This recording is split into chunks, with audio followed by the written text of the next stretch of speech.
Story के start में एक पैलेस को दिखाते हैं। पैलेस के अंदर आज एक न्यू बॉर्न बेबी का जन्म हुआ था, जिसको देखकर उसके फादर कहने लगते हैं ये एक श्राप है। और अब जिस बच्चे का जन्म हुआ था वही हमें ये सारी स्टोरी बताते हुए कहता है उसके फादर उसको देखकर बिल्कुल भी खुश नहीं थे। उसके फादर उससे हमेशा से ही नफरत करते थे। वो मुझसे अक्सर कहा करते थे कि तुम एक बेकार कचरे के अलावा कुछ भी नहीं हो। उसी दिन मेरे ही साथ मेरी जो बदकिस्मती थी उसका भी जन्म हुआ था, जिसका नाम काजिन था, जो कि गॉड के आशीर्वाद से पैदा हुआ था। उसके पास बचपन से ही स्वॉर्ड गॉड की पावर्स थी और उसकी जो बॉडी थी वो एक डिवाइन बॉडी थी, जिस वजह से उसे फ्यूचर में हराना किसी भी बंदे के लिए नामुमकिन सा था, क्योंकि आगे चलकर वो काफ़ी ज़्यादा पावरफुल बनने वाला था। उसकी मदर उसे देखकर काफ़ी ज़्यादा खुश थी, बट जो मेरी मदर थी वो मुझे देखकर अक्सर कहा कर कि तुम्हें मर जाना चाहिए, आखिरकार तुम पैदा ही क्यों हुए हो। इसका कारण मुझे बाद में पता चला, क्योंकि जो मेरा दाहिना हाथ वो नहीं था और मेरे फादर चाहते थे कि मैं उनका बदला उनके भाई से लूं, जो कि मैं कभी भी नहीं ले सकता था अपनी लाइफ में, क्योंकि मैं काफ़ी ज़्यादा वीक था। और मेरा जब जन्म हुआ था तब मुझे किसी गॉड ने भी आशीर्वाद नहीं दिया था। इसीलिए मेरी मदर अक्सर कहा करती थी तुम्हारे अलावा अगर काजिन मेरा बेटा होता तो कितना अच्छा होता।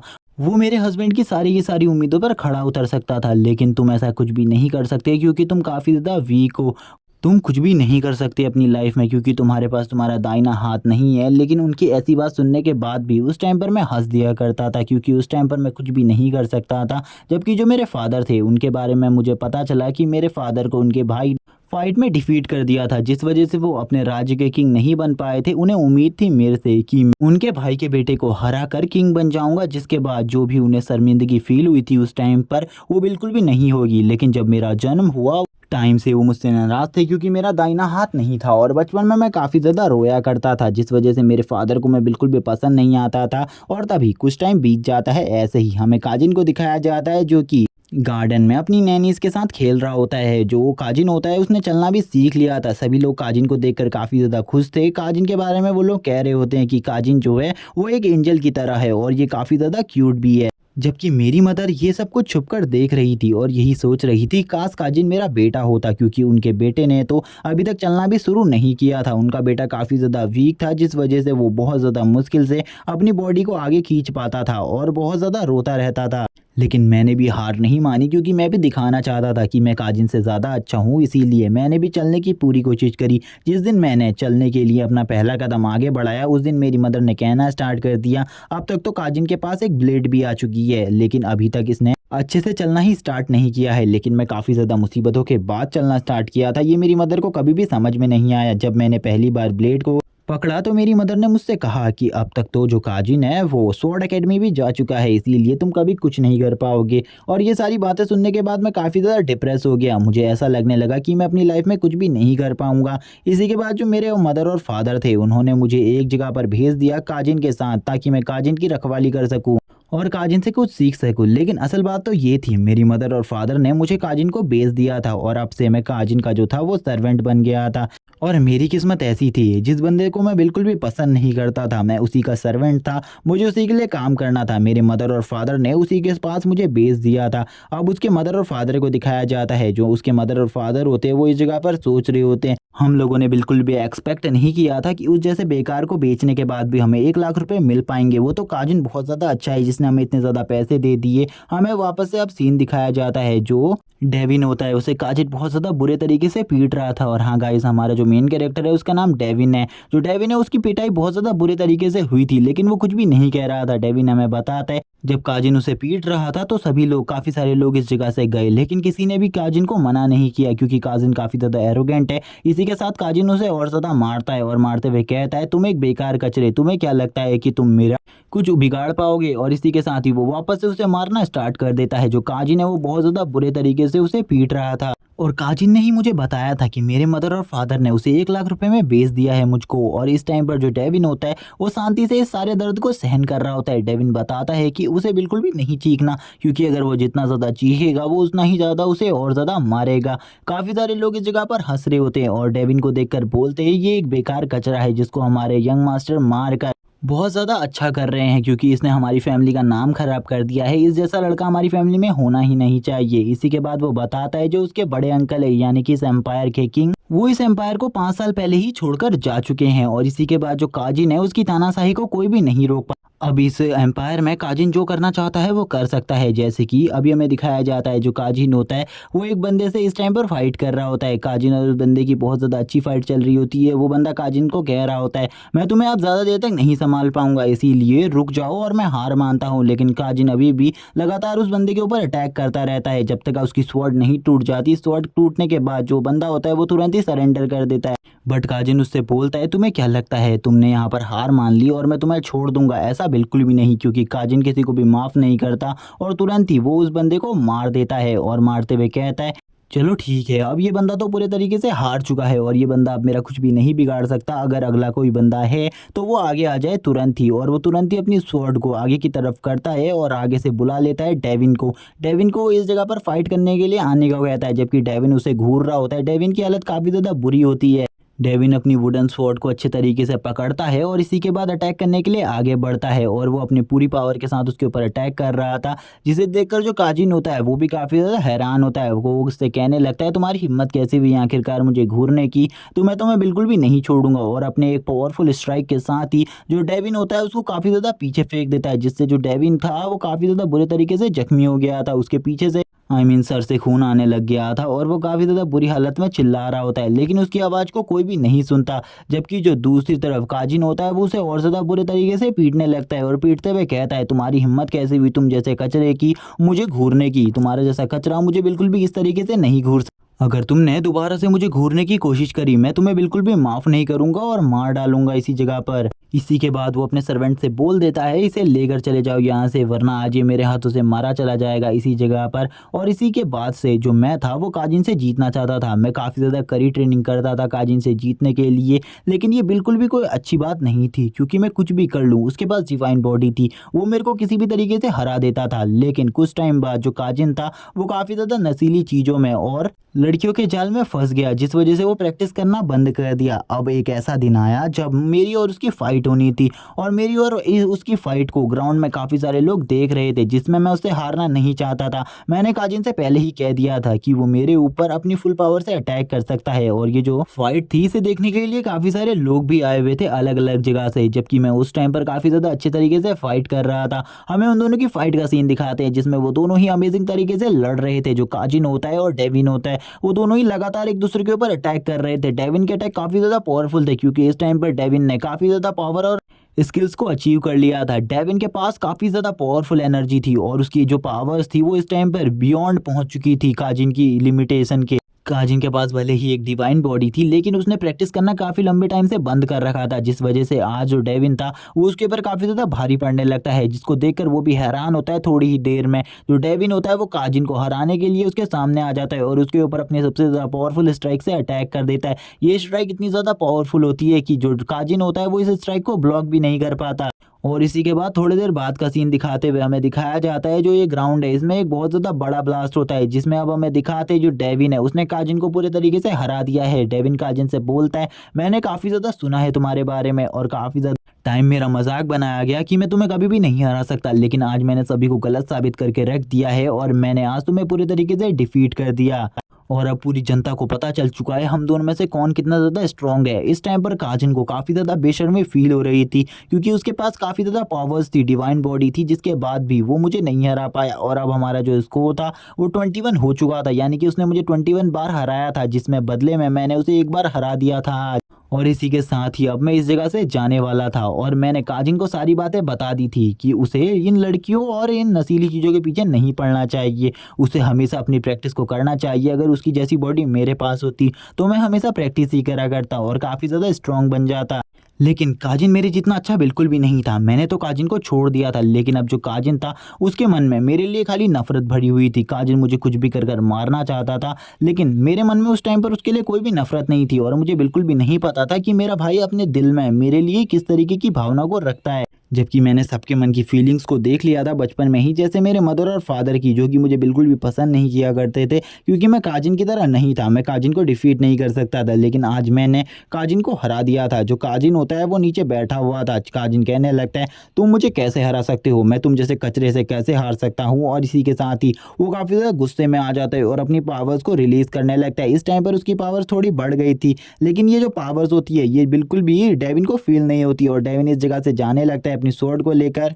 लेकिन वो लास्ट टाइम उससे कहता है अब तुम हार चुके हो मुझसे, तुमने कहा था कि तुम कभी भी मुझसे नहीं हार सकते मेरे जैसे कचरे से, लेकिन अब तुम कचरे हो क्योंकि मैंने तुम्हें आज डिफीट कर दिया है। और ये जो मैंने डिफीट किया है तुम्हें, ये किसी के सामने नहीं बल्कि पूरी जनता के सामने किया है। इसी के बाद जो काजिन होता है उसी के सामने डेविन इस जगह से जा रहा होता है, लेकिन काजिन को ये बात पसंद नहीं आती और इसीलिए काजिन तुरंत ही उसकी पीठ में अपनी स्वॉर्ड को उतार देता है, जिसे पूरी पब्लिक देख रही होती है। पूरी पब्लिक कहती है उसने अपनी स्वॉर्ड को उसके पीठ में डाल दिया है, उसको मारने की कोशिश करी है, इसको अब कोई भी नहीं बचा सकता, एक ही है जो कि ओल्ड फेरी है, उसके अलावा इसे कोई भी नहीं बचा सकता। मैं उस टाइम पर ये सोच रहा था कि मैं तो मरने वाला हूँ क्योंकि इस टाइम पर ओल्ड फेरी इस जगह पर नहीं है और ना ही वो मेरी जान को बचा सकती है, इसीलिए मैं तो मर जाऊंगा। लेकिन मेरे लास्ट टाइम पर जो मैंने चीज़ें कही थी, मैंने उसे यही कहा था, तुम एक धोखेबाज हो, तुम एक धोखेबाज हो, तुम खाली मुझे धोखे से ही मार पाए हो और एक तुम हारे हुए इंसान हो। और ये सब मैं पूरे प्राउड के साथ कह सकता था क्योंकि मैंने आज उसे हरा दिया था। मैंने अपने मदर और फादर के सपने को भी पूरा कर दिया था जो कि मेरे मदर और फादर ने मुझसे चाहा था,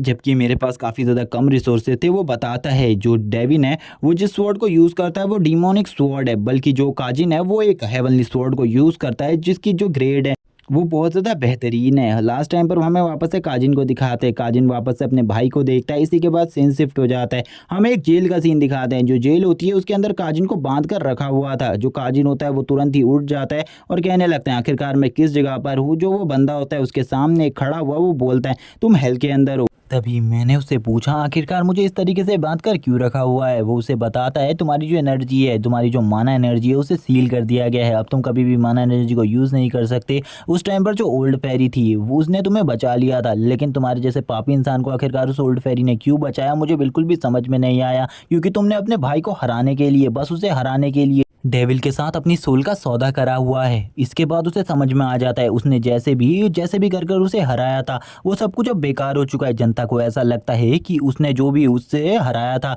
यानी कि वो किसी डेविल की पावर का यूज़ करके हराया था, ना कि अपनी पावर से हराया था, क्योंकि वो तो काफ़ी ज़्यादा वीक है। लेकिन तभी जो डेविन होता है वो उससे कहता है मैंने उसे अपनी पावर से हराया था, लेकिन तभी वो उससे कहने लगता है आखिरकार तुम स्वॉर्ड गॉड काजिन को कैसे हरा सकती हो, तुमने डेविल के साथ सौदा किया था इसीलिए तुम उसे हरा पाए थे, वरना तुम्हारी जो हिम्मत है वो डेविन के आसपास भटकने की भी नहीं है, क्योंकि तुम काफ़ी ज़्यादा वीक हो। तुम जैसा नॉर्मल इंसान कभी भी काजिन जैसे इंसान को नहीं हरा सकता, तुम कमज़ोर हो, तुमने चीटिंग करी है, अगर तुम चीटिंग नहीं करते तो तुम उसे नहीं हरा पाते। और तुमने डेविल के साथ सौदा किया हुआ है अपनी सोल का, इस बारे में और किसी ने नहीं, तुम्हारे मदर और फादर ने भी गवाही दी है। ये सुनने के बाद तो मैं शॉक था, क्योंकि मैंने तो उनके सपने को पूरा किया था, लेकिन उन्होंने तो मेरे साथ कुछ और ही कर दिया। तभी वो जो सामने खड़ा हुआ बंदा होता है वो से कहता है तुम्हारी जो सज़ा है वो पूरी तरीके से मुकम्मल हो चुकी है, अब तुम्हें पूरे साल इसी कैद खाने में रहना है, तुम्हें लिमिटेड अमाउंट में खाना दिया जाएगा और कुछ भी नहीं, तुम्हें इसी कैद खाने में रखा जाएगा। इसी के बाद वो उससे कहता है चलो ठीक है अब तुम्हें कैद खाने में डाला जाएगा क्योंकि तुम होश में आ चुके हो,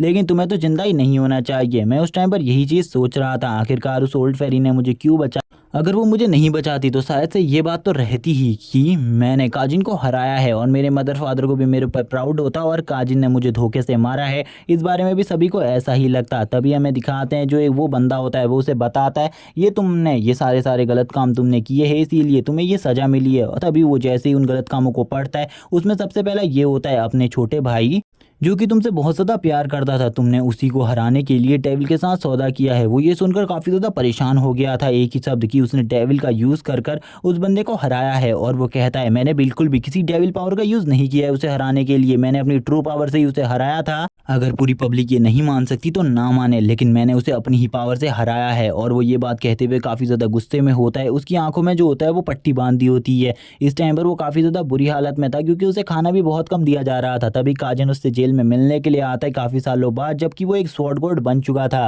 और वो उससे कह रहा होता है मेरे भाई अब तो मैं एक स्वॉर्ड गॉड बन चुका हूँ, अगर तुम चाहते हो कि मैं तुम्हें इस जगह से बाहर निकालूँ तो मैं बहुत ज़्यादा आसानी से तुम्हें इस जगह से बाहर निकाल सकता हूँ, बस तुम्हें मुझसे कहना होगा और तुम्हें मुझसे माफ़ी मांगनी होगी।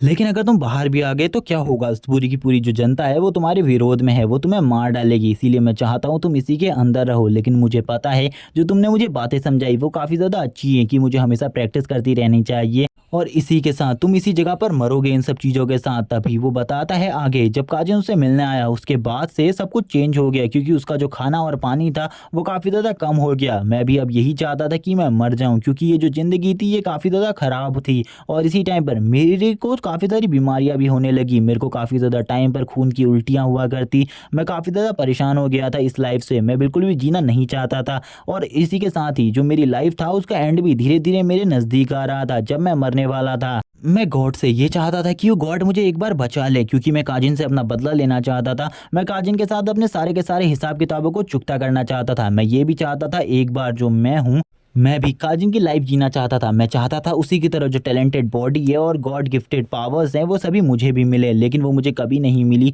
और मैं आखिरी सांसों में बस यही कह रहा था, भगवान मुझे एक और मौका दे दो, गॉड प्लीज़ मुझे एक और मौका दो। लेकिन उस टाइम पर मुझे कुछ भी समझ में नहीं आ रहा था कि मेरे साथ क्या होने वाला है। मैं बस ये चाहता था जो मेरा दाहिना हाथ है वो पूरी तरीके से रिकवर हो जाए, मेरे पास भी स्वॉर्ड गॉड का आशीर्वाद हो, मेरे पास भी डिवाइन बॉडी हो, सभी लोग मुझे देखें और मुझे पसंद करें, और मेरे मदर फादर भी मुझे पसंद करें और मुझे अच्छा माने। मैं उनका काबिल बेटा बन के दिखाना चाहता हूँ। और वो काफ़ी ज़्यादा दुख भरे स्वरों में ये भी कह रहा होता है कि मुझे ये सब चीज़ों के बारे में पता है कि मेरा ये सपना कभी भी पूरा नहीं होगा। मैं कभी भी किसी को पसंद नहीं आ सकता, क्योंकि मैं काफ़ी ज़्यादा बेकार हूँ और हमेशा हर लोग मुझसे नफरत ही कर सकते हैं। यहाँ तक कि जो मेरा भाई है उसने भी मेरे से हमेशा ही नफरत करी, जबकि मैं स्टार्टिंग में उसे नफरत भी नहीं करता था। और इसी के साथ यही बस अब बताते हुए वो कहता है जो मेरी लाइफ थी वो इसी के साथ एंड हो गई ये वाली। इसी के साथ ही हमारा सीन शिफ्ट होता है और हमें एक लाइट ड्रॉप को दिखाया जाता है जो कि धीरे धीरे कर कर बड़ी होने लगती है। तभी वापस से हमें वही आवाज़ सुनाई देती है डेविन की, जो कि कह रहा होता है तुम्हें ऐसा लगा होगा कि इसके बाद मेरी डेथ हो गई, लेकिन ऐसा बिल्कुल भी नहीं था। मैं उस टाइम के बाद भी नहीं मरा और तुरंत ही मेरी आंख खुली। और मैं आंख खुलते ही किसी बंदे को अपने आप को हिलाते हुए देखता हूँ, जो कि काफ़ी ज़्यादा मजबूत पकड़ वाला बंदा था, जिसने मेरे हाथों को काफ़ी ज़्यादा ज़ोर से पकड़ा हुआ था। और वो बंदा काफ़ी ज़्यादा ज़ोर से मेरे हाथों को प्रेस कर रहा था। ऐसा लग रहा था कि वो मेरे हाथों को तोड़ना चाहता हो। और इस टाइम पर मेरा जो दाहिना हाथ था वो भी पूरे तरीके से ठीक था। सामने वाला बंदा मेरी अंकल की उम्र का था, जो कि वो मुझसे कह रहा था तुम काफ़ी ज़्यादा बेकार हो, तुम एक कचरे के अलावा कुछ भी नहीं हो, तुम्हें इस जगह से चले जाना चाहिए, तुम हमारे प्रिंस बनने के लायक नहीं हो।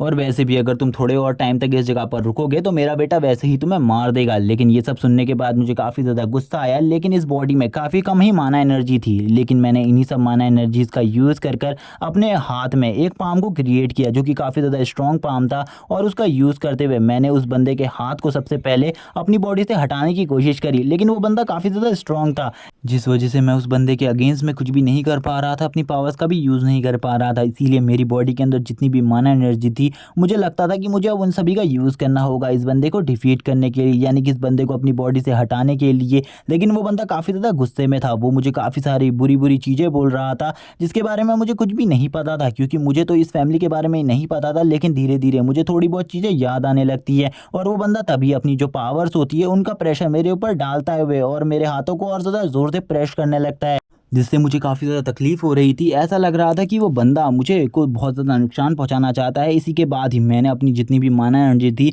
उन्हें गैदर किया, और इसी के साथ उस बंदे के हाथ को अपनी बॉडी से हटाते हुए उसके ऊपर एक पावरफुल अटैक किया, जो कि मेरे टाइम पर काफ़ी ज़्यादा पावरफुल अटैक हुआ करता था। और मुझे ये सब चीज़ें जितनी भी चल रही थी वो एक सपने के अलावा कुछ भी नहीं लग रही थी। लेकिन ये अटैक मैंने इतने ज़्यादा प्रेशर के साथ नहीं किया था, जिस वजह से वो बंदा काफ़ी ज़्यादा पीछे चला जाता है और पीछे जाकर एक दीवार से टकरा जाता है। और जो ये बंदा है गाइस, इसका नाम वीचेन है, जिसकी बॉडी में अभी हमारे मेन कैरेक्टर की सोल रीइंकार्नेट हुई है। तभी ये बंदा अपने जो अंकल होते हैं उनसे सॉरी कहने लगता है, लेकिन जो इसके अंकल होते हैं वो काफ़ी ज़्यादा गुस्से में उसे देख रहे होते हैं और उससे बोलते हैं इसका जो बदला है वो और कोई नहीं मेरा बेटा लेगा। जब अरीना में तुम्हारा स्वॉर्ड कॉम्पिटिशन होगा मेरे बेटे के साथ, वो तुम्हें मार डालेगा, उसी टाइम पर तुम्हें मार डालेगा और सभी को पता चल जाएगा तुम कितने ज़्यादा वीक हो। तुम्हारे फादर ने हम सभी को काफ़ी ज़्यादा कमज़ोर समझा, हम सभी भाइयों को, लेकिन जो मेरा बेटा है वो तुमसे ज़रूर बदला लेगा मेरा। इसीलिए तुम चिंता बिल्कुल भी मत करो, क्योंकि मेरा टाइम भी आने वाला है, जल्द ही मेरा टाइम आएगा और मेरा बेटा तुम्हें हरा देगा उस स्वॉर्ड कॉम्पिटिशन में। अभी के लिए तुम्हें ये जगह से जा रहा हूँ, मैं तुम्हें मार सकता हूँ लेकिन मैं अभी तुम्हें नहीं मारूंगा, क्योंकि जो ये तुम्हें मारने का हक है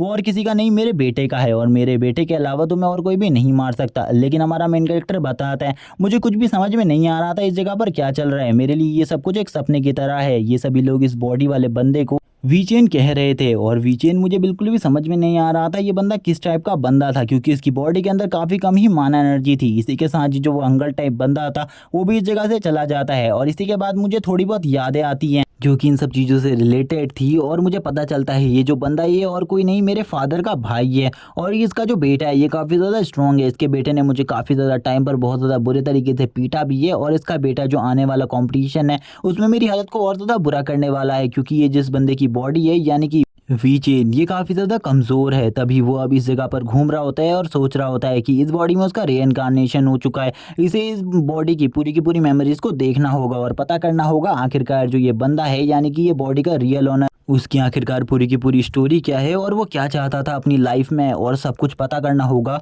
तभी वो अपने माइंड में थोड़ा बहुत जोर देने लगता है और उसकी माइंड में जितनी भी उसकी मेमोरीज थी यानी कि वो जिस जिस मेमोरी को भूल गया था वो सारी की सारी मेमोरीज अब उसके सामने आने लगती है। यानी कि किस तरीके से उसका जन्म हुआ था और उसके जन्म होते ही उसकी जो मदर थी वो उसी टाइम पर मारी गई थी। इसी के साथ सभी लोग उसे एक अपशगुन ही मानते थे, जबकि उसके फादर भी उसे ज़्यादा पसंद नहीं किया करते थे, थोड़ा बहुत ही पसंद किया करते थे, क्योंकि जो उनकी वाइफ थी उसे वो काफ़ी ज़्यादा पसंद करते थे। अब सभी लोग जितने भी मेरे भाई बहन हैं यानी कि मेरे अंकल्स के बच्चे वो हमेशा मुझे दबाने की कोशिश किया करते थे। वो हमेशा मुझे मारा करते थे और मेरे को हमेशा कहा करते थे ये काम कर। और ये हद तो तब हो गई जब जो मेरी छोटी बहन थी यानी कि सबसे ज़्यादा छोटी बहन उसने भी मेरे ऊपर हाथ चला दिया। तभी वो बताता है हम टोटली 8 भाई और बहन है जिसमें से मैं 7th हूँ जिसका नाम वीचेन है। और जो मेरी सबसे ज़्यादा छोटी बहन है उसने भी मुझे काफ़ी ज़्यादा बुरे तरीके से पीटा था उस दिन। और वो इन सब चीज़ों के बारे में बताता है, वो ये भी बताता है उसके बाद वो हमेशा अपने ही रूम में रहा करता था। वो हमेशा डिप्रेशन में रहा करता था, जिसके लिए वो हमेशा से एक डायरी लिखा करता था जो कि उसकी फेवरेट डायरी हुआ करती थी,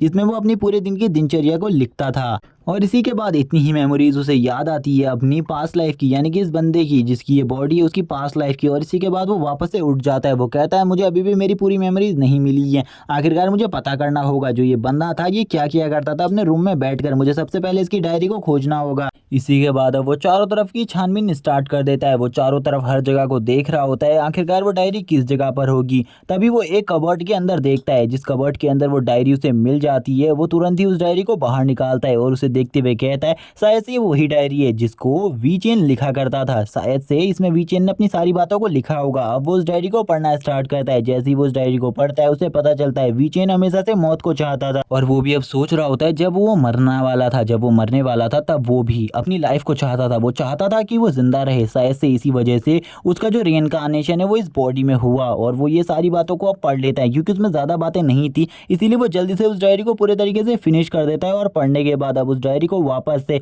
उसके उसी पोजीशन पर रखने जा रहा होता है। जिसके बाद अब उसे समझ में आ चुका था कि उसकी डेथ हो चुकी है यानी कि उस वर्ल्ड में, और वो इस नई जगह पर आ चुका है जिसके बारे में उसे कुछ भी नहीं पता। लेकिन ये जगह काफ़ी ज़्यादा अलग है उस लाइफ से। और वो ये भी बताता है इस जगह के बारे में कि अब वो पूरी तरीके से श्योर हो चुका है कि उसका रीइंकार्नेशन हुआ इस लाइफ पर, और प्रीवियस लाइफ में शायद से वो मर चुका है। और अब वो यही सब कुछ जानना चाहता था। वो चाहता था जो डेविन ने उसके बारे में सारी की सारी गलत बातें फैलाई है वो सारी की सारी सामने आ जाए, लेकिन अब वो ऐसा कुछ भी नहीं कर सकता था। तभी उसे एक बंदे की आवाज़ आती है इस रूम में।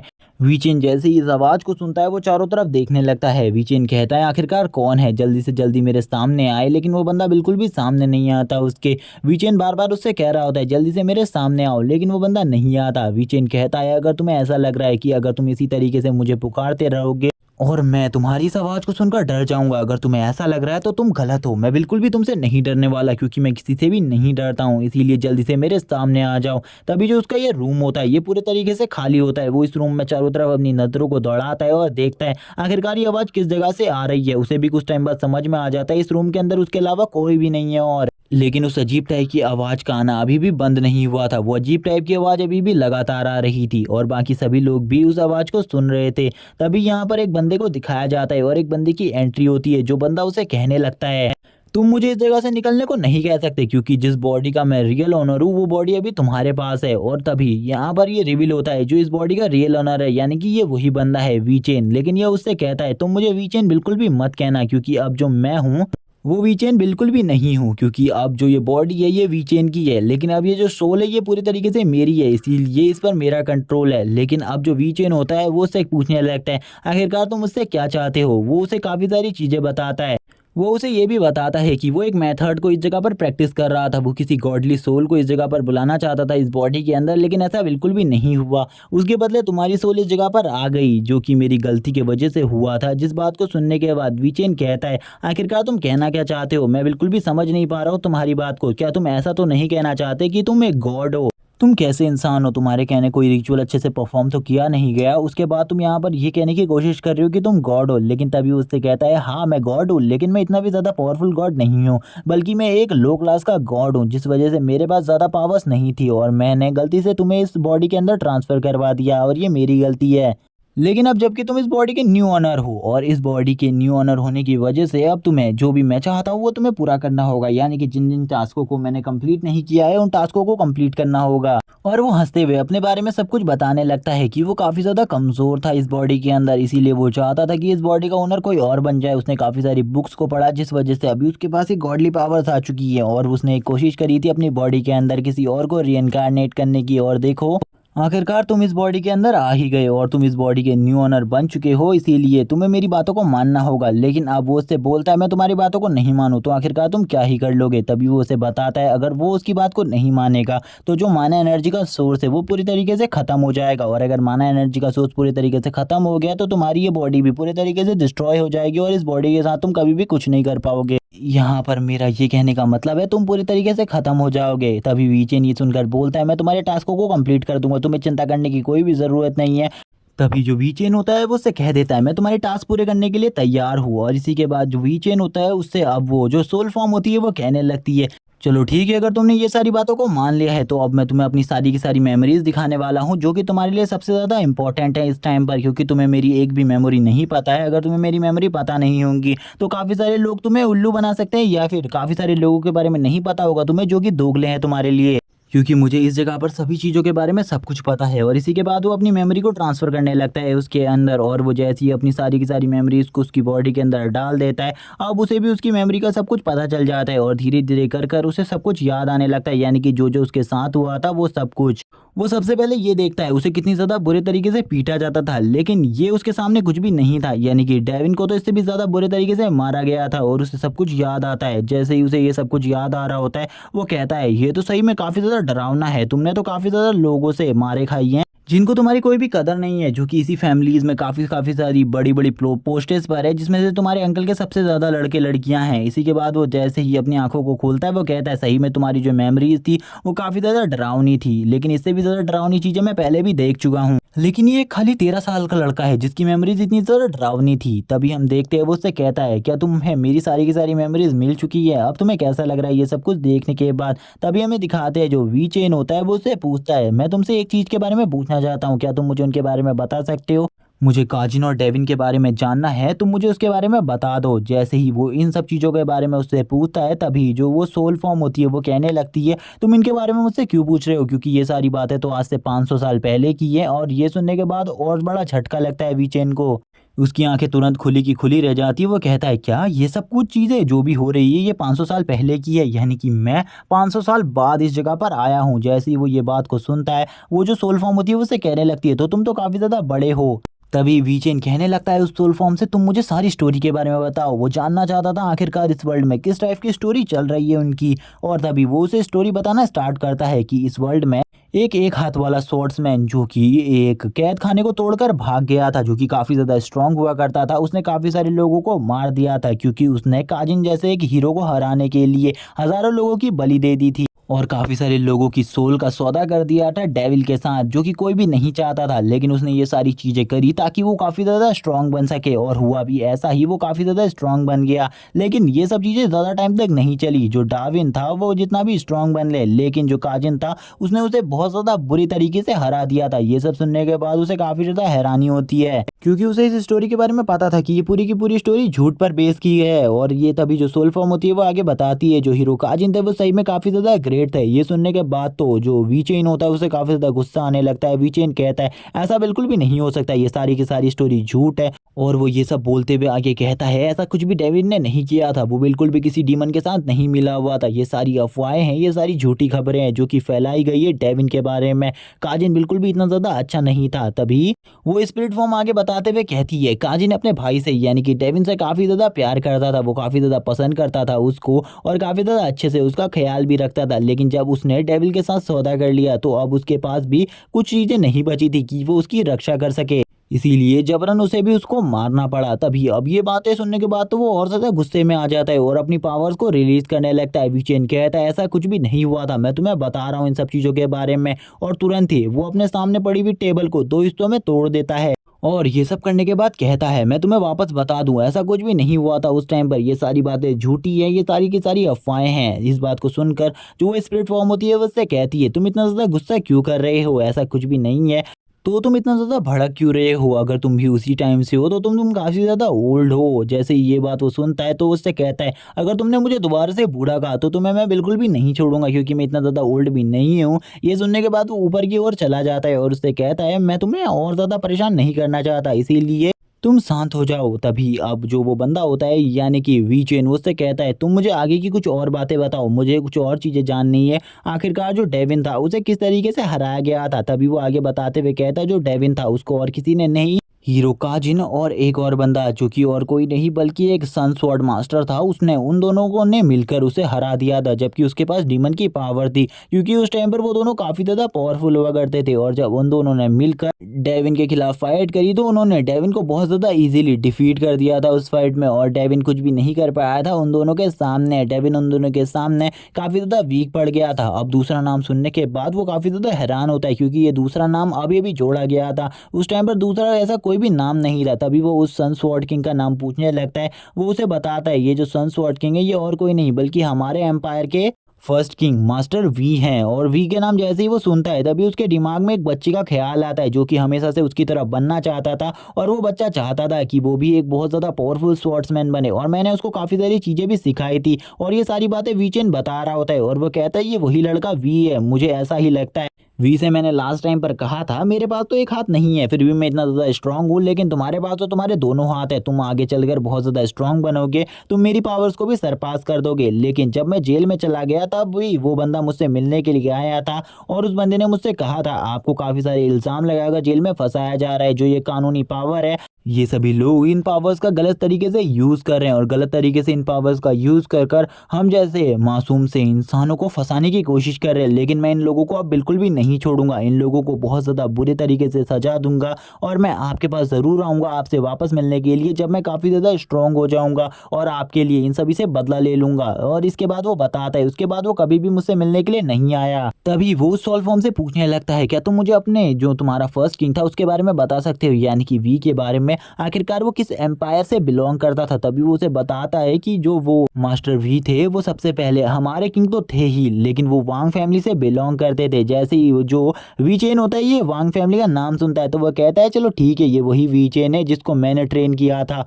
वो हमेशा से मेरी ही तरह एक स्वॉर्ड्समैन बनना चाहता था, एक पावरफुल स्वॉर्ड्समैन, लेकिन उसने कभी ऐसा कभी भी नहीं सोचा होगा अपनी लाइफ में कि जो उसकी फैमिली है उसी में एक दिन मैं बॉर्न करूंगा यानी कि रिबॉर्न करूंगा। उसने इस सब चीज़ों के बारे में कभी भी नहीं सोचा होगा अपनी लाइफ में। अब वीचेन जब इन सब चीज़ों के बारे में सोच ही रहा होता है तभी जो सोल फॉर्म होती है वो अपने फर्स्ट एम्पायर किंग के बारे में बताते हुए आगे कहती है वो काफ़ी ज़्यादा स्ट्रांग हुआ करते थे, उनके पास एक टाइटल भी था और उस टाइटल के अकॉर्डिंग उन्हें सन स्वॉर्ड गॉड कहा जाता था, इसीलिए सभी लोग उनके नाम से उन्हें कभी भी नहीं बुलाया करते थे, उन्हें हमेशा से उनके टाइटल से ही बुलाया जाता था यानी कि सन स्वॉर्ड गॉड के नाम से बुलाया करते थे। तभी हम देखते हैं जो यहाँ पर वीचेन होता है वो उससे कहता है हमें एक बार बाहर जाकर देखना चाहिए, आखिरकार बाहर क्या चल रहा है, मैं बाहर के नज़ारे को देखना चाहता हूँ, मैंने काफ़ी लंबे टाइम से बाहर के नज़ारे को नहीं देखा है, अगर तुम मेरे साथ आना चाहते हो तो आ सकते हो। उसकी ऐसी बात सुनकर वो सोल्फाम कहता है तुम्हें मेरे लिए रुकना चाहिए, मैं तुम्हारे साथ ज़रूर आऊँगा बाहर। लेकिन हमें दिखाते हैं जो वीचेन होता है वो जब बाहर ही जा रहा होता है तभी उसे उसके जो उसका बेडरूम होता है उसमें एक स्वॉर्ड दिखाई देती है जो कि शायद से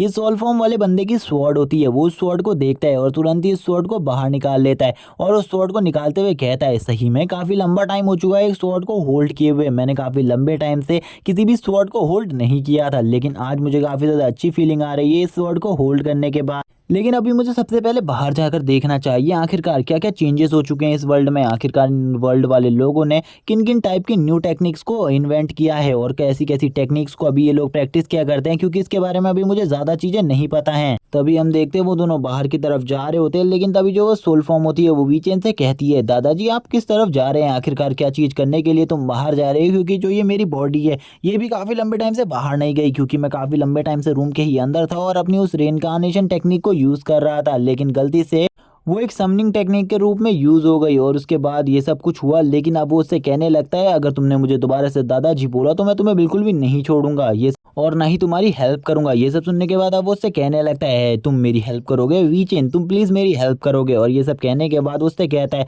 अगर तुमने दोबारा से दादाजी बोला तो कभी भी तुम्हारी हेल्प नहीं होगी। इसी के साथ ही अब वो दोनों आगे बढ़ने लगते हैं। जब वो आगे बढ़ते हैं तो अब हमें ग्राउंड का सीन दिखाते हैं जिस ग्राउंड में दो वॉरियर्स आपस में प्रैक्टिस कर रहे होते हैं। ये सभी वॉरियर्स अपनी न्यू टेक्निक्स का यूज कर रहे होते हैं जिसे देखकर वीचेन बोलता है ऐसी टेक्निक्स पहले कभी भी नहीं हुआ करती थी। ये टेक्निक शायद से इस टाइम के ह्यूमंस ने बनाई है जिसको ये प्रैक्टिस किया करते हैं। तभी वो काजिंग के बारे में पूछते हुए कहता है मुझे देखना है जो काजिंग की फैमिली है वो इस टाइम पर कितनी ज़्यादा प्रोग्रेस कर चुकी है। तभी जो उसका सर होता है उसमें थोड़ा थोड़ा दर्द होने लगता है और उसकी बॉडी की हालत खराब होने लगती है क्योंकि उसने अपनी बॉडी की सारी माना एनर्जी को यूज कर दिया था। उस अटैक को यूज करने में थोड़ी ही देर में वो बेहोश होने वाला होता है लेकिन वो थोड़ी स्ट्रेंथ का यूज करते हुए आगे बढ़ने लगता है और अपने रूम के पास आ जाता है। रूम के पास आने के बाद वो वापस से अपनी कल्टीवेशन को स्टार्ट कर देता है और ध्यान लगाकर बैठ जाता है एक जगह पर जिस जगह पर वो वापस से माना एनर्जी को गैदर करने लगता है। जब वो माना एनर्जी को गैदर करता है वो बहुत इजीली माना एनर्जी को गैदर कर पा रहा होता है जिसे देखकर वो भी हैरान होता है। लेकिन वो पहले इस सब चीजों पर बिल्कुल भी ध्यान नहीं देता और फटाफट सारी की सारी माना एनर्जी को अपनी बॉडी के अंदर एब्जॉर्ब करने लगता है जिससे वो इस माना एनर्जी को काफी ज्यादा फास्टली एब्जॉर्ब कर पा रहा था। वो इसे एब्जॉर्ब करते हुए कहता है ये सही में काफी ज्यादा अमेजिंग पावर्स है जिनको मैं फील कर पा रहा हूँ अपनी बॉडी के अंदर।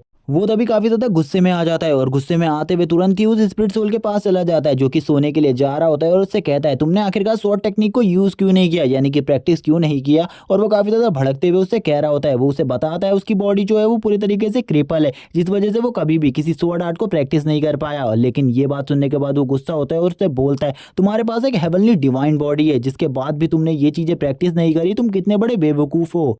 वो स्पिरिट बॉडी कहती है अगर ऐसा है तो मुझे इसके बारे में पहले क्यों नहीं पता चला। तभी वो बताता है ऐसी ही डिवाइन बॉडी जो तुम्हारा हीरो है जिसे तुम हीरो कहा करते हो काजिंग, उसके पास भी थी और उसने भी अपनी पावर्स का अच्छे तरीके से यूज किया था और तुम भी स्वॉर्ड गॉड लेवल को अचीव कर सकते हो। यहाँ तक तुम तो उससे भी ज्यादा पावर को अचीव कर सकते हो। लेकिन तुम कितने बड़े बेवकूफ डफर हो जो तुमने इन सब कामों को छोड़कर अपने ये सोने के कामों में ध्यान दिया और इस तरीके से अपनी बॉडी को किसी दूसरे को सौंप दिया। तुम कितने बड़े बेवकूफ हो। यही सब कहते हुए अब उन दोनों के बीच में बहस स्टार्ट हो जाती है। वो दोनों ही एक दूसरे को अपोज कर रहे होते हैं और आपस में लड़ रहे होते हैं। अब जो वीचेन होता है वो उससे काफी ज्यादा लड़ रहा होता है लेकिन अब काफी ज्यादा टाइम तक ऐसे ही लड़ने के बाद इसी तरीके से बातें करने के बाद वो शांत हो जाते क्योंकि सभी को बाहर पर ऐसा लग रहा था आखिरकार जो वीचेन है वो कहीं पागल तो नहीं हो गया। वीचेन उससे कहता है चलो ठीक है अब मुझे तुम्हारी बॉडी के अंदर माना एनर्जी को सेंटर पर गैदर करना होगा। तभी वो उससे पूछने लगती है सोल फॉर्म आखिरकार तुम किस जगह पर उसे गैदर करने वाले हो। वो उसे कहता है ये किस टाइप का क्वेश्चन है क्योंकि सभी जितने भी कल्टीवेटर्स होते हैं वो अपनी बॉडी में माना एनर्जी को हार्ट पर ही कल्टीवेट करते हैं लेकिन तुम्हारी जो बॉडी है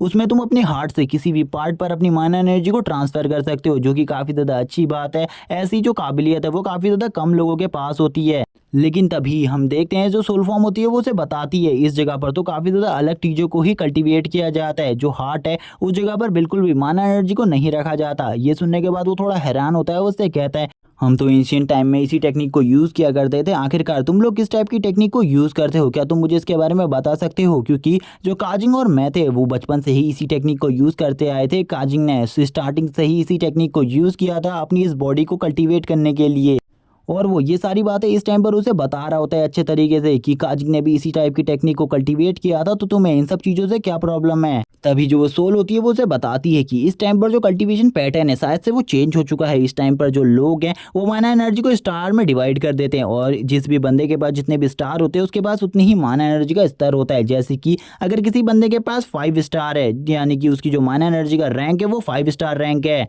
यानी कि उस बंदे के पास 5 माना एनर्जी के ड्रॉप्स हैं। इसीलिए तुम्हें चिंता करने की कोई भी ज़रूरत नहीं है। मेरी बॉडी में स्टार्टिंग में एक भी माना एनर्जी का स्टार नहीं था, शायद से अब तो उसके अंदर कुछ स्टार हो ही क्योंकि तुम अब इस बॉडी को कल्टीवेट कर रहे हो। हम देखते हैं वो वापस से अपने कुशन के अंदर अपने सर को छुपाते हुए कहता है तुम यहाँ पर काफ़ी ज़्यादा हल्ला मचा रहे हो। तुम्हें इतना ज़्यादा हल्ला बिल्कुल भी नहीं मचाना चाहिए क्योंकि बाहर के कुछ लोगों को अगर इसके बारे में पता चल गया कि तुम बाहर अंदर किसी और चीज़ से बात कर रहे हो तो उन्हें लगेगा कि तुम कोई मैजिक रिचुअल को परफॉर्म कर रहे हो जिस वजह से तुम अंदर किसी से भी बात कर रहे हो जिससे वो तुम्हें बाहर पर पकड़ कर ले जा सकते हैं।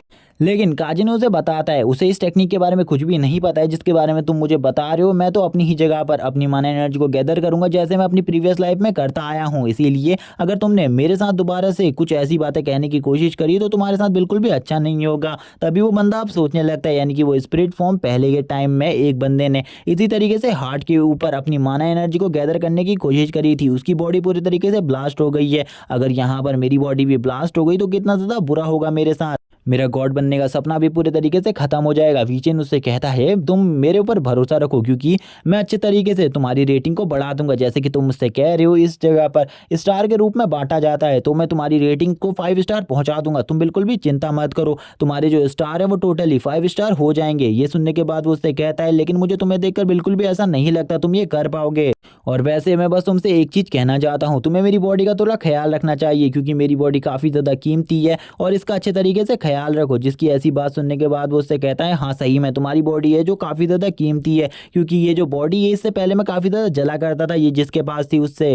लेकिन अब जबकि ये डिवाइन बॉडी मेरे पास है और अब मैं इसका अच्छे तरीके से यूज़ कर सकता हूँ तो मैं इसका पूरे अच्छे तरीके से यूज़ करूँगा और जो भी मैं कर सकता हूँ वो मैं तुम्हें कर कर दिखाऊंगा और एक काफ़ी ज़्यादा पावरफुल शख्स बनूंगा इस वर्ल्ड में।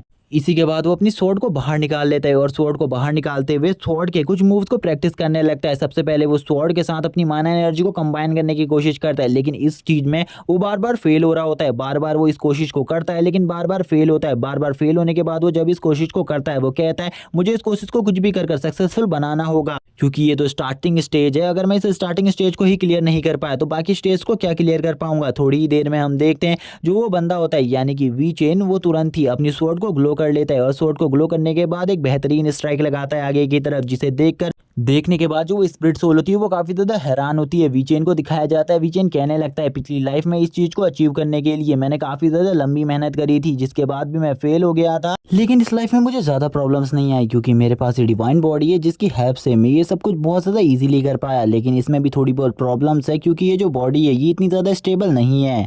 इसी के साथ ही हमें उस स्पिरिट को दिखाया जाता है जो कि यहाँ पर कहने लगती है जो तुम्हारी बॉडी है उससे काफ़ी ज़्यादा अमाउंट में माना एनर्जी फ्लो हो रही है और वो बाहर भी आ रही है, आखिरकार तुम ऐसा क्यों कर रहे हो।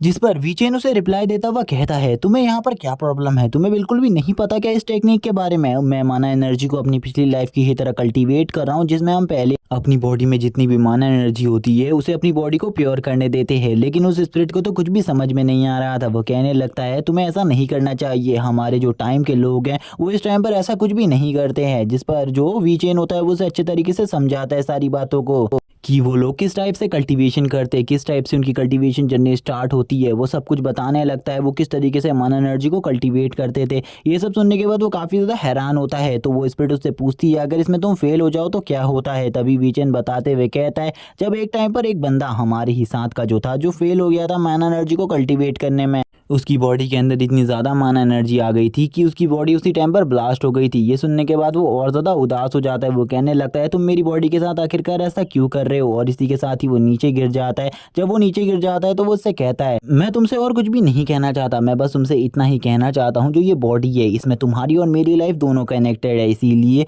तुम्हें इस बॉडी का अच्छे तरीके से ख्याल रखना होगा। तुम इसको ऐसा बिल्कुल भी मत समझो कि ये तुम्हारी बॉडी नहीं है, ये तुम्हारी भी बॉडी है। इसीलिए तुम इसका जैसे तरीके से यूज़ कर रहे हो गलत तरीके से यूज़ बिल्कुल भी मत करना वरना तुम्हारी और मेरी जान दोनों की जान खतरे में आ सकती है। जिसे सुनकर वीचेन बोलता है मुझे पता है इन सब चीज़ों के बारे में और मैं बिल्कुल तुम्हारी बॉडी का अच्छे तरीके से ख्याल रखूंगा। ये सुनने के बाद जो वो स्पिरिट होती है उससे कहती है ठीक है इस बात को मैं मान लेता हूँ तुम्हारी। तभी वीचेन अपनी प्रीवियस लाइफ के बारे में उसे बताते हुए कहता है मैं वही बंदा हूँ जो कि 10 सालों तक उस कैद खाने में कैद रहा था और उन 10 सालों में मेरे को जितनी ज़्यादा बुरे तरीके से टॉर्चर किया गया था उसके बारे में मैं तुम्हें बता भी नहीं सकता। जिसको सुनकर वो स्पिरिट उससे कहने लगती है क्या तुम मुझे अपने वहाँ के कल्टीवेशन मेथड के बारे में बता सकते हो। तभी जो वीचेन होता है वो बताता है जिस टाइप की उसकी बॉडी है उस टाइप की अगर बॉडी काजिन की फैमिली में किसी के भी पास होती थी वो लोग बहुत ज़्यादा इसी तरीके से कल्टीवेशन कर पाते थे क्योंकि उनका जो कल्टीवेशन मेथड था वो बहुत ज़्यादा अलग था तुम लोगों के मेथड से। तुम लोग अलग तरीके से अब कल्टीवेट करना स्टार्ट कर दिए हो, इसीलिए ये जो पुराने मेथड है ये तुम्हारे लिए प्रैक्टिस करना काफ़ी ज़्यादा मुश्किल है। मेरे ख्याल से तो तुम उन मेथड को प्रैक्टिस भी नहीं कर पाओगे। लेकिन मुझे नए मेथड्स की आदत नहीं है, जिस वजह से मैं इन पुराने ही मेथड से कल्टीवेट करूँगा और इससे तुम्हें कोई भी तकलीफ़ नहीं होनी चाहिए, क्योंकि प्रीवियस लाइफ में भी मैंने इन्हीं टाइप के मेथड से कल्टीवेट किया था और मैं ग्रेट डेविल किंग कहलाया था। इसी के बाद ही वो वापस से कल्टीवेट करना स्टार्ट कर देता है। वो थोड़ी बहुत इस टाइप की मेथड को भी यूज़ कर रहा था जिससे वो माइनर एनर्जी को कल्टीवेट कर सके। तभी वो बताता है जो तुम्हारी बॉडी की हालत है, इस हिसाब से तुम्हारी बॉडी खाली 10 सालों तक ही जीवित रह सकती है, क्योंकि तुम्हारी बॉडी में माइनर एनर्जी काफ़ी ज़्यादा कमज़ोर है।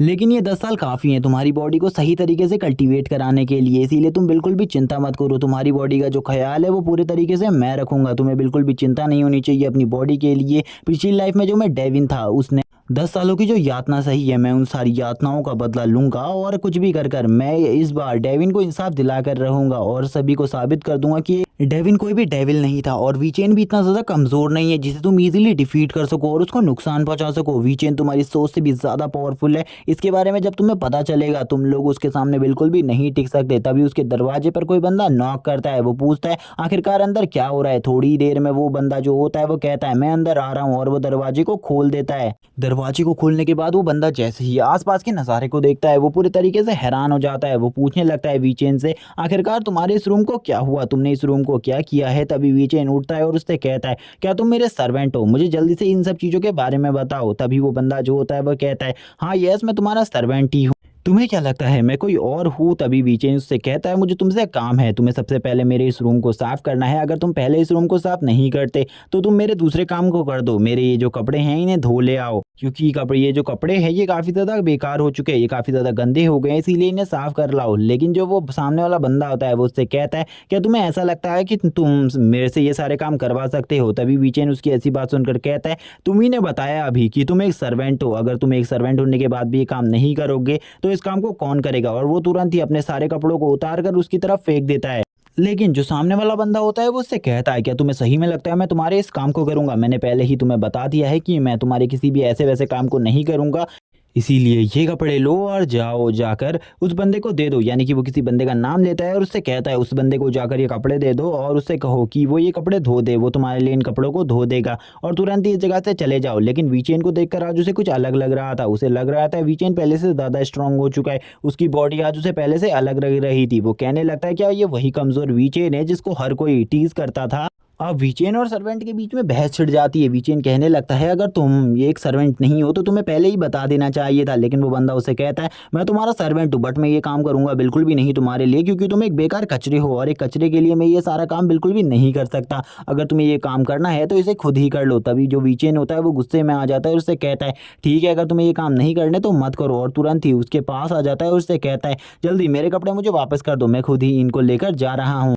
लेकिन जो वो सर्वेंट होता है वो काफ़ी ज़्यादा एरोगेंटली बात कर रहा होता है और यहाँ पर ऐसा लग रहा होता है कि जो वीचेन है वो काफ़ी ज़्यादा कमज़ोर था अपने टाइम पर, उसे सर्वेंट भी धमकाया करते थे। तभी ये जो बंदा होता है वो बोलता है मैं तुम्हारे बारे में बाहर शिकायत करने वाला हूँ, क्योंकि तुम अंदर जो ये किताबें पढ़ रहे हो मुझे ऐसा लगता है तुम अंदर काफ़ी सारे ब्लैक मैजिक का यूज़ कर रहे हो, जिस वजह से तुमने ये सब कुछ जो अंदर करा हुआ है इसके बारे में मैं सब कुछ किंग को बता दूंगा। और वो काफ़ी सारे गुस्से में ये सारी चीज़ें कह रहा होता है, क्योंकि उसे ऐसा लग रहा था अंदर जो वीचेन है वो हमेशा ब्लैक मैजिक ही सीखता रहता है, इसीलिए जो वीचेन है उसको वो काफ़ी ज़्यादा परेशान कर रहा था। लेकिन वीचेन उससे कहता है चलो ठीक है अगर तुम्हें ऐसा लगता है तो तुम्हें जो करना है वो कर लो, क्योंकि मुझे इससे कोई तकलीफ नहीं है, मेरे कपड़े मुझे दो और मैं जा रहा हूँ यहाँ से। और वीचेन काफ़ी ज़्यादा गुस्से में आ जाता है ये सब सुनने के बाद और तुरंत ही अपने गुस्से को बाहर निकालते हुए अपने ऑरा को भी रिलीज़ करता है, उस बंदे के सामने अपने ऑरा को रिलीज़ करता है। लेकिन उसका माना एनर्जी काफ़ी ज़्यादा कम थी, जिस वजह से उसकी बॉडी से कम ही ऑरा निकल रहा था। और वीचेन इसी गुस्से के साथ उसके हाथ से कपड़ों को छीन लेता है और इधर से जाने लगता है और उससे कहता है अब मुझे तुम्हारी ज़रूरत बिल्कुल भी नहीं है, मैं इस काम को खुद ही कर लूँगा, तुम्हारी ज़रूरत नहीं है। तभी जो वो बंदा होता है वो वीचेन को जाता हुआ देखकर पीछे से बोलता है आखिरकार तुम किस जगह पर जा रहे हो, क्या तुम मुझे इसके बारे में बताओगे, क्योंकि तुम इस जगह से ऐसे ही नहीं जा सकते। वीचेन उसे बताता है उसे ये कपड़े कुछ भी करके धुलवाने हैं, इसीलिए वो इन कपड़ों को धुलवाने के लिए उस बंदे के पास जा रहा है और उस बंदे के पास जाकर वो उस बंदे को बताएगा कि मेरा जो सर्वेंट है वो बिल्कुल भी इस काम को नहीं कर सकता, इसीलिए मुझे इस काम के लिए खुद ही आना पड़ा।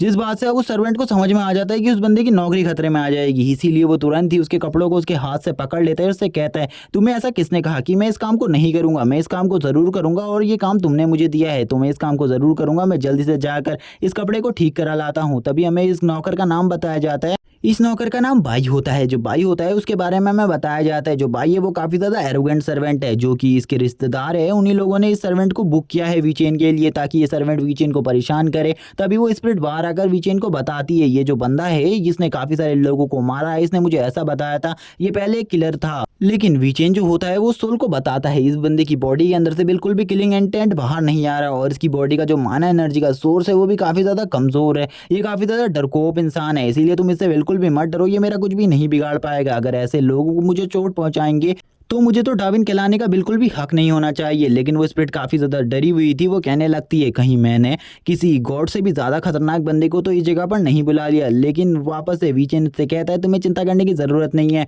थोड़ी ही देर में वो बंदा आ जाएगा और इस रूम को साफ कर देगा। मैंने इस टाइम के लिए काफ़ी ज़्यादा माइनर एनर्जी स्टोर कर ली है। वैसे भी मुझे तुम्हें एक बात बतानी है, जो वो बंदा है वो काफ़ी ज़्यादा डरपोक और फेकू टाइप का बंदा है, वो उसे बस फेंकना आता है और कुछ भी नहीं, इसीलिए तुम मत डरो। मुझे ऐसा लगता है उसने पहले भी तुम्हें काफ़ी ज़्यादा बार इसी सब चीज़ों से डराया होगा, इसीलिए तुम इन सब चीज़ों से डरे हुए हो। लेकिन ऐसी बात सुनकर वो स्पिरिट कहने लगती है मैं बिल्कुल भी नहीं डरता, तुम्हें ऐसा लगता है कि मैं डरता हूँ तो तुम सबसे बड़े बेवकूफ़ हो, मैं किसी से भी नहीं डरता।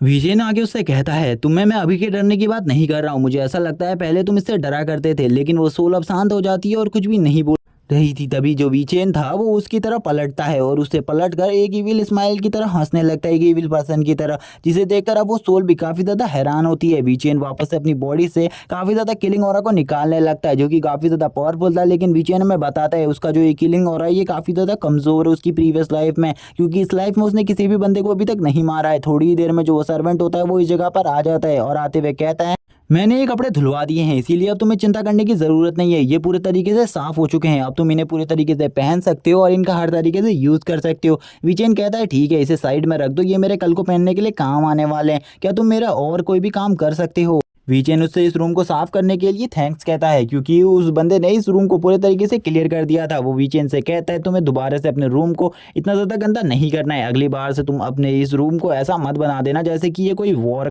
का मैदान हो, क्योंकि ये एक प्लेस है, इस जगह पर तुम्हें ऐसे तरीके से कूड़ा नहीं फैलाना चाहिए। वो वीचेन को ये सारी अच्छी बातें समझा रहा होता है और वीचेन से कहता है तुम अपनी किताबों को अब अच्छे से पढ़ सकते हो। लेकिन तभी वीचेन उससे कहता है मुझे किताब बिल्कुल भी नहीं पढ़नी है इस टाइम पर, तुम मेरे लिए जाकर 1 मीटर लंबी ब्लैक कलर की लकड़ी को लेकर आ जाओ, जिससे मैं स्वॉर्ड फाइट कर सकूं। और मुझे ऐसा लगता है कि इस जगह पर ऐसी काफ़ी सारी लकड़ियां होंगी जिनका मैं यूज़ कर सकता हूँ स्वॉर्ड फाइट के लिए, लगभग वो 500 ग्राम की होनी चाहिए। अगर ये सब कुछ हो जाता है तो वो काफ़ी ज़्यादा अच्छी बात रहेगी, जिसे सुनकर वो बंदा वापस से हैरान रहता है और वीचेन से पूछने लगते हैं आखिरकार अब तुम्हें ये चीज़ें क्यों चाहिए। वीचेन उसे बताता है उसे शॉर्ट प्रैक्टिस करनी है, जिस सभी चीज़ों के लिए उसे इन सब चीज़ों की ज़रूरत है, इसीलिए जल्दी जाओ और इस चीज़ को लेकर आ जाओ। लेकिन तभी वो वीचेन से कहता है मैं ये काम ना करूँ, तो तभी वीचेन बताता है मैं उस जगह पर खुद ही चला जाऊँगा और खुद जाकर ये बता दूंगा उनके गार्ड्स को कि मेरा सर्वेंट इस जगह पर बिल्कुल भी नहीं आ सकता, और शायद से उसके बाद वो तुम्हारी खूब पिटाई करेंगे।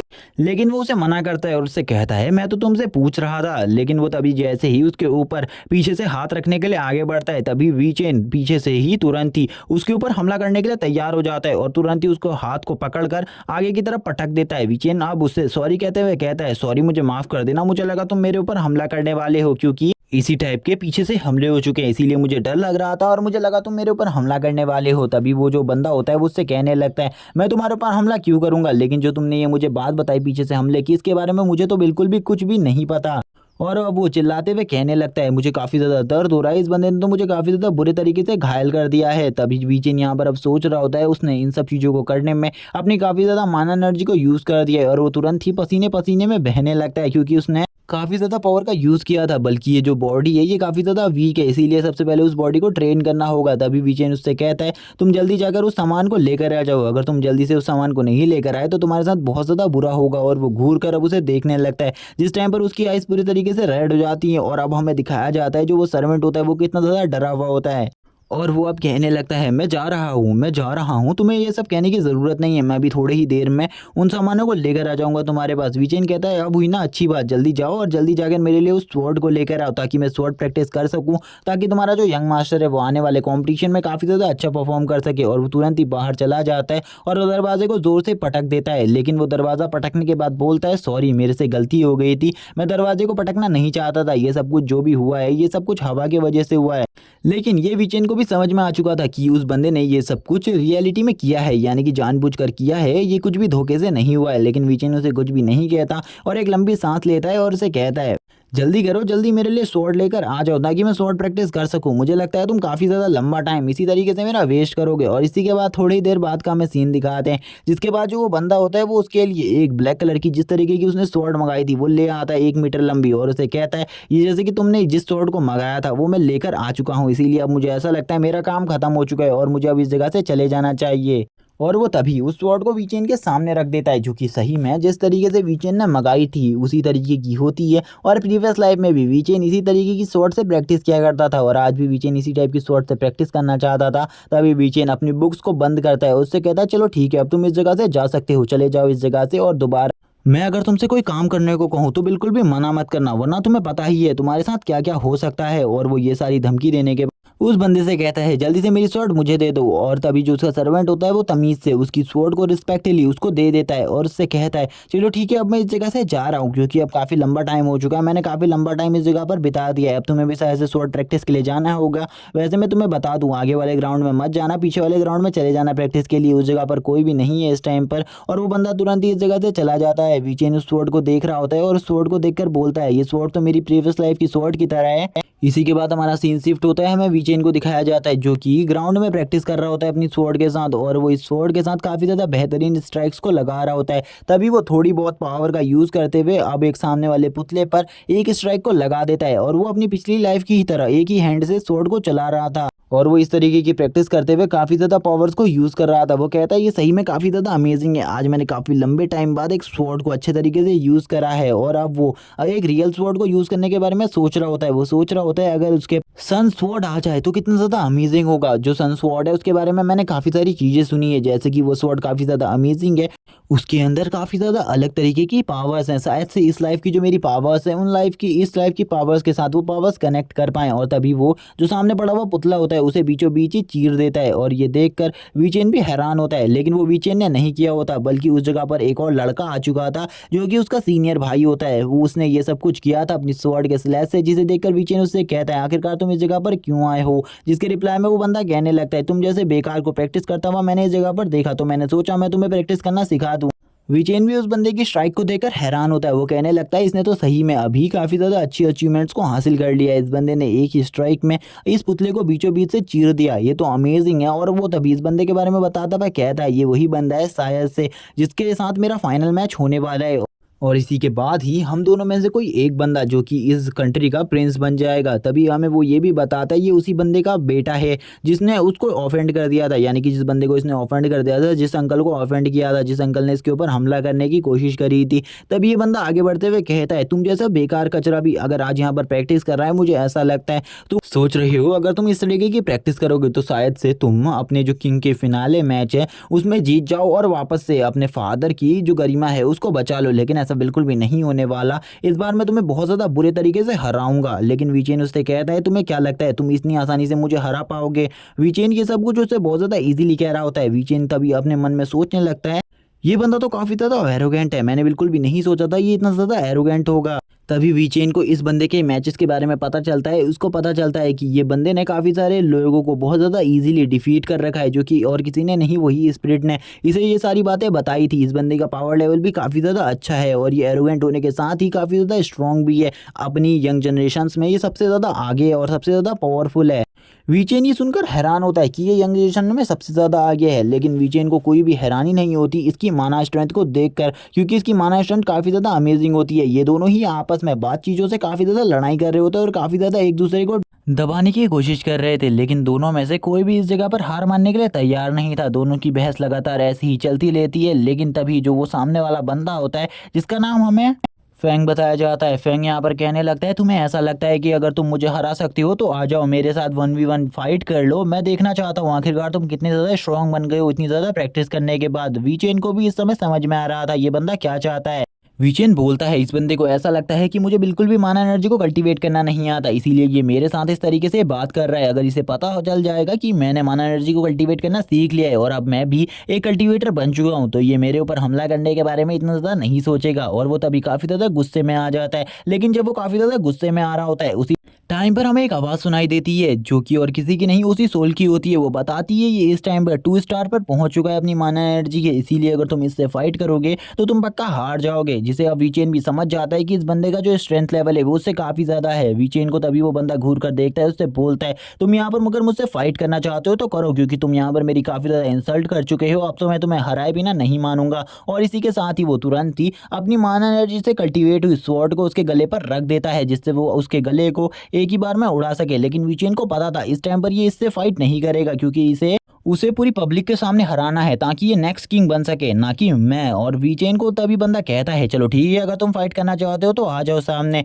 मैं भी तुम्हारे साथ थोड़ी मोटी फाइट करना ही चाहता हूँ। वीचेन गुस्से से उसे देखते हुए कहता है चलो ठीक है, अगर तुम मुझसे फाइट करना चाहते हो तो मुझे अरीना में दिन मिलना, अभी मुझे तुमसे फाइट करने में कोई भी मजा नहीं आने वाला है, क्योंकि तुम और तुम्हारे फादर एक ही जैसे हो, वो दोनों ही कमजोर लोगों पर ही अत्याचार करना जानते हो। इसीलिए मेरे फादर ने तुम्हारे फादर को कभी भी किंग बनने नहीं दिया, और मेरे फादर ने तुम्हारे फादर को डिफीट कर दिया, और वैसे ही मैं भी तुम्हें डिफीट कर दूंगा। और वो तभी फैंग को और भी सारी बातें बोलता है, जिससे फैंग गुस्से में आ जाता है और कहता है तुमने मेरे फादर के बारे में बोलने की हिम्मत कैसे करी, तुम्हारे फादर भी काफी ज्यादा बेकार थे, तुम्हारी ही तरह ट्रैश थे, और आज मैं तुम दोनों को ही मार डालूंगा, आज मैं तुम्हारे पूरे के पूरे खानदान को खत्म कर दूंगा। इसी के बाद वो उसको मारने वाला था, लेकिन तभी जो वीचेन होता है वो भी अपनी माना एनर्जी से भरी हुई स्वॉर्ड को उठा लेता है और उससे कहता है चलो ठीक है, अब देखते हैं आखिरकार हम दोनों में कौन जीता है। लेकिन मैं तुमसे फाइट बिल्कुल भी नहीं करना चाहता, क्योंकि वीचेन समझ चुका था अगर वो इस बंदे से फाइट करेगा तो वीचेन पक्का हार जाएगा। लेकिन वो बंदा हैरान होता है वीचेन की एनर्जी से भरी हुई स्वॉर्ड को देखकर।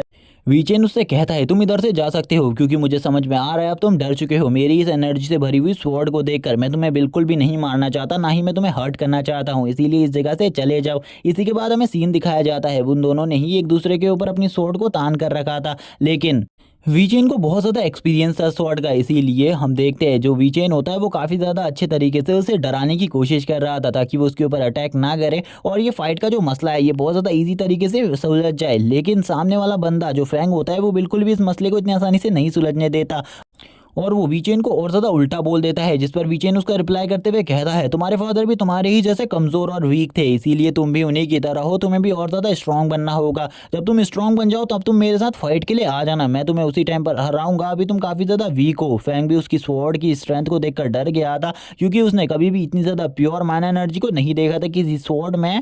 वीचेन अब उससे कहता है चलो ठीक है, अब तुम डर चुके हो बच्चे, तुम डर चुके हो, इधर से जल्दी से निकल जाओ वरना मैं तुम्हें खत्म कर दूंगा, और अगर तुम अपनी जान को बचाना चाहते हो तो इस जगह से चले जाओ। और वीचेन ये सब कुछ कहकर बस उस जगह से उसे निकलवाना चाहता था। तभी वीचेन काफी ज्यादा गुस्से में अपने पावर प्रेशर को रिलीज करता है। उसका प्रेशर इस टाइम पर काफी ज्यादा था, क्योंकि वो अपनी काफी सारी माना एनर्जी को इन सब चीजों में यूज कर रहा था।